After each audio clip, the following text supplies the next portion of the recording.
Hey guys, welcome back to the Old Man Willow Farm vlog. My name's Diane. I run a horse boarding training and lesson facility here in Oregon. And this week, I'm going to just share with you like my nightmare week because, yeah, 3 disasters, like 3 disappointments. I thought I'd give you an update on Diesel, my rescue horse, and some of the other happenings in the barn this week. So stick around and you'll find out more about it. The good life, the good life. Tonight, we're gonna live the good life. Alright, let's go and live the good life, the good life. I'm fortunate to have 3 horses that I ride regularly each week. But right now, I have the good fortune to have not 1 lame horse, not 2 lame horses, but 3 lame horses. What are the odds? Well, with all my horses out of action, and gosh, it's just crazy. It is pretty important that I have a lot of medical supplies on hand, and I thought this would be a good opportunity to just go through some of the things that I find useful that I have and use all the time down here at the barn with all sorts of different things. So this is my medical kit vlog. Okay, so here we go. So in here I have, this is kind of my bandage supplies. So I have things like cotton pads, tape, sterile pads, lots and lots of vet wrap in all sorts of different colors. Got some scissors in here, and then about 5 different kinds of antiseptic creams. So that is my little kind of gauze bandage supply box. And then I also have stable bandages. So these package container things that like boots, and this was a turnout sheet one, different things that you buy, horse supplies that you buy, they come in these bags, and these are awesome. I never throw any of them away. They're great for putting bandages in, or pads, or just storing blankets once they're washed, and I pack them away for the winter. Okay, then I have a second box in here, and in this box I have basically all my like bottle supplies. So for example, Epsom salt poultice, some saline flush to flush out their eyes if they get something in their eyes or they need their eyes cleaned. I have like 4 bottles of betadine solution for cleaning wounds, wound dust. This Corona ointment I don't hardly ever use, because unless I'm trying to cover like a little graze or cut that is not that deep and it's super sticky and it just kind of gets into the wound, and it's hard to clean out when you clean a wound. But it's great if there's like a little scratch and you don't want the flies to sit on it, and you can like paste it on there. So that's kind of really only time I use that. And talking about flies, I also have some fly ointment, which obviously you don't want to spray fly spray on a wound, but I can put this around the wound, and it's just keeps the flies away. And then I have my like Fungusol and Furazone, which are for like if there's like fungi or something like that. Thrush, for thrush in their hooves. And then I have like this coconut cream, which is like a really thick, sticky cream, which for like bed sores or cap tocks or things like that, it just helps to protect Diesel's legs. And then I have a bucket of goodies. And this is, so these are all my poulticing stuff. It's all in this bucket. So I had Gamgee, I have cling film, another cling film, Ice Tight, which is basically, this is like a poultice. If the horses have any heat or swelling in their legs, I'll cover their legs with this, put some of this cling wrap on, and that keeps it nice and wet, keeps it working, and it also protects my bandages. And then I'll wrap it with a stable bandage. And of course, taping. And this is like super awesome. This is a hoof boot. So it has like a pad that goes inside. And so if you're poulticing a hoof or something that's like hard to wrap, you would put this on top, and that you just hold it on. So that's pretty much. I also have a couple of anti-inflammatories like Butte and other types of anti-inflammatory, which I have 3 horses on right now. So lovely. Anyway, so that is my basic medical kit, which covers things like abscesses, thrush, any kind of fungi that like affects their coats or anything, any minor wounds, cuts, scrapes, abrasions, that kind of thing. So anything that I wouldn't need to call the vet out for, I'm covered for. Obviously, anything that is more serious, I always call the vet. And our vet is great. Like, if I'm not sure, I'll send him, take some photos, and I'll send him some photos. And he'll say, okay, I think I should come out, or they're going to be fine. And so that, and then of course, up in the house, I have a couple of things that are in the fridge that need to stay refrigerated. But that's basically it. So those supplies are supplies that I pretty much use all the time for different things. And as I say, currently, I'm using a number of them. So I'm going to do Pearl's leg right now. And I'll show you what's going on with her. So, of course, you guys have all met Miss Pearl. Hey, come back here. And we are due to ride in a dressage show on Saturday. But she arrived with a little owie. I'll see if I can show you. It's pretty hard to see. But she has a little bang on her leg there. What she did, I don't know. The swelling has gone down somewhat. I've been cold hosing it every day, wrapping it. And she is very slightly unsound. So I'm really, really hoping, been giving her some anti-inflammatories, really hoping that she will be okay for the show on Saturday. Come on, baby. We got to go and wrap it up. Let's go wrap it up. So things are in a bit of a mess at the moment because I am actually getting ready for the show. So come on, Missy. Get you in the cross ties, get your bandage on. Can't do this one-handed. You're seeing fingers and toes and all sorts. Okay. It's such a pain. I don't know what it is about this time of the year. I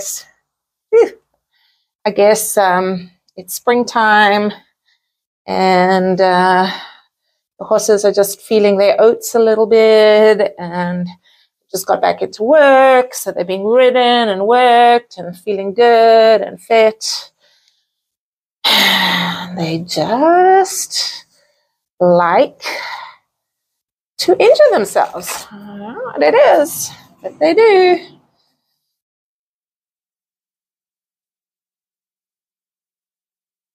sure it's not too tight and that it's even. And do the other side.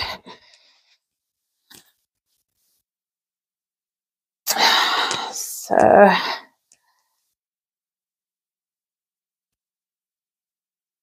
I hate bandaging. I always stress about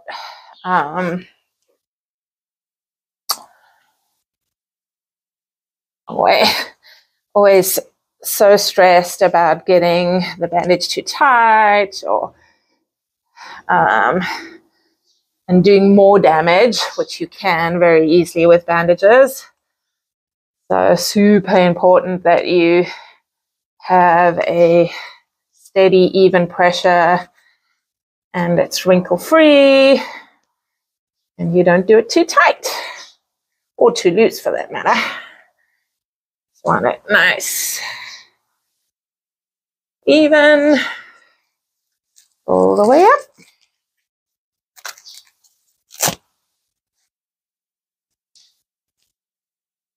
And I mean, with pads underneath, it's pretty hard to get it tight, but okay, so good girl. 1 down, 2 to go.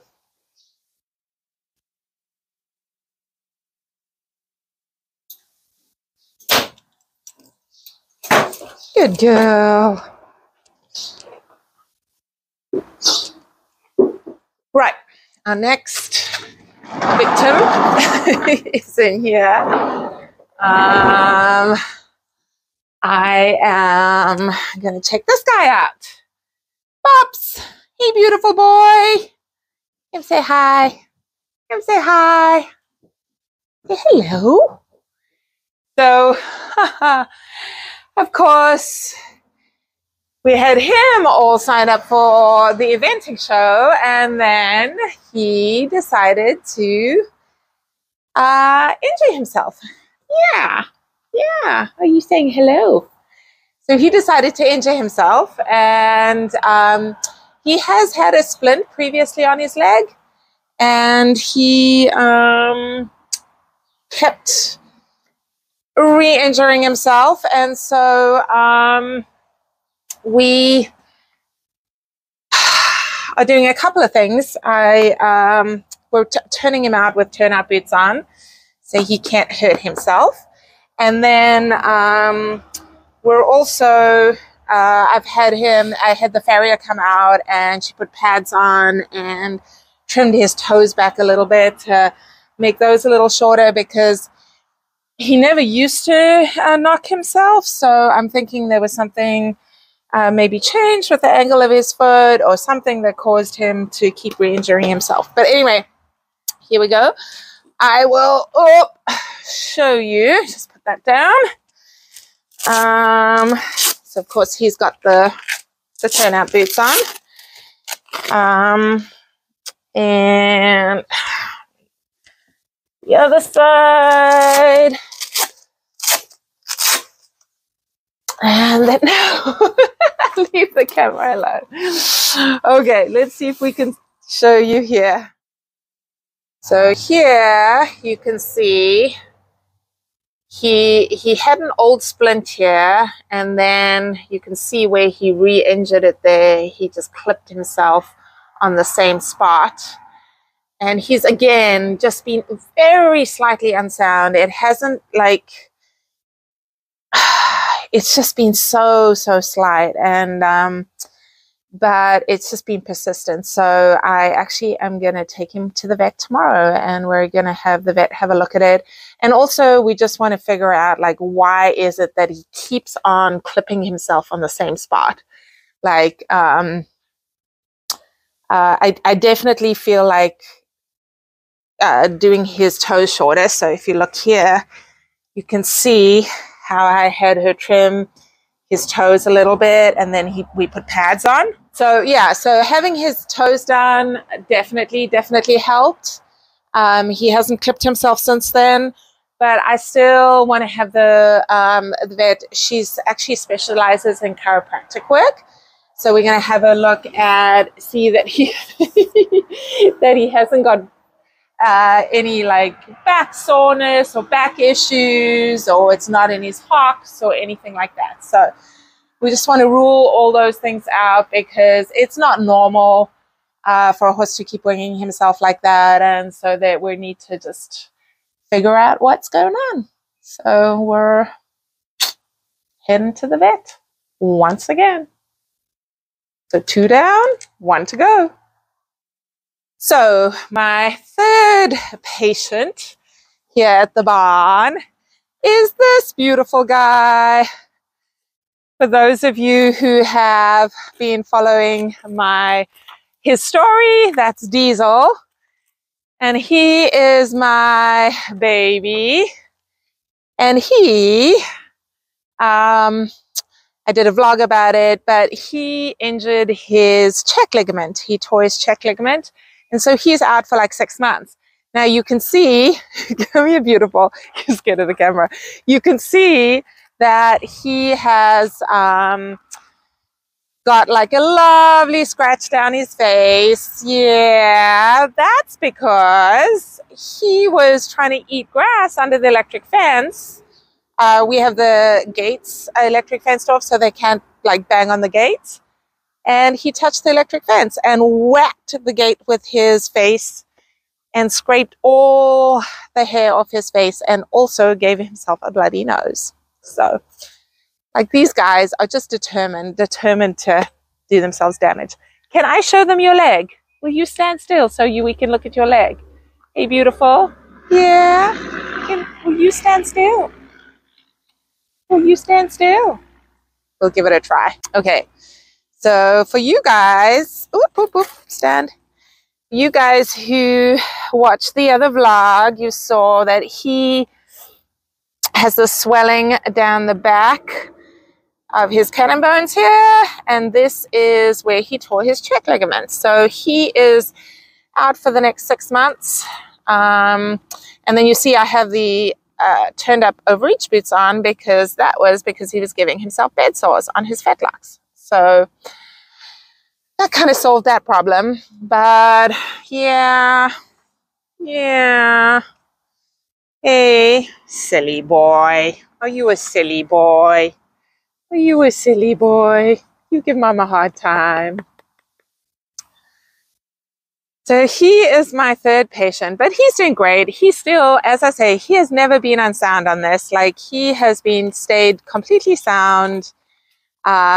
He's like totally fine. It's just so frustrating. I just can't ride him. So we have to give it time to heal. And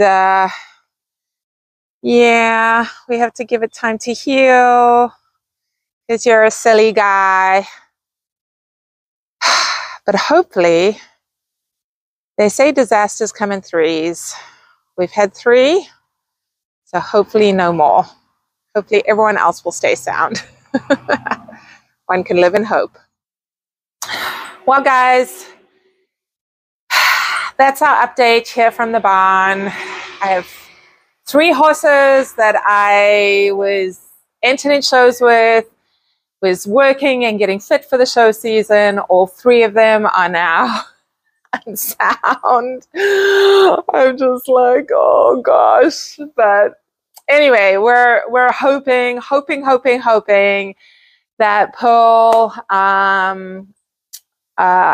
or Pops will have the all clear by Saturday. I am riding another client's horse, Jip, in the show as well, and so far, like, fingers crossed, she's sound. But hopefully I'll have 2 horses to ride in the show this weekend. We'll see. But anyway, I hope you enjoyed this vlog.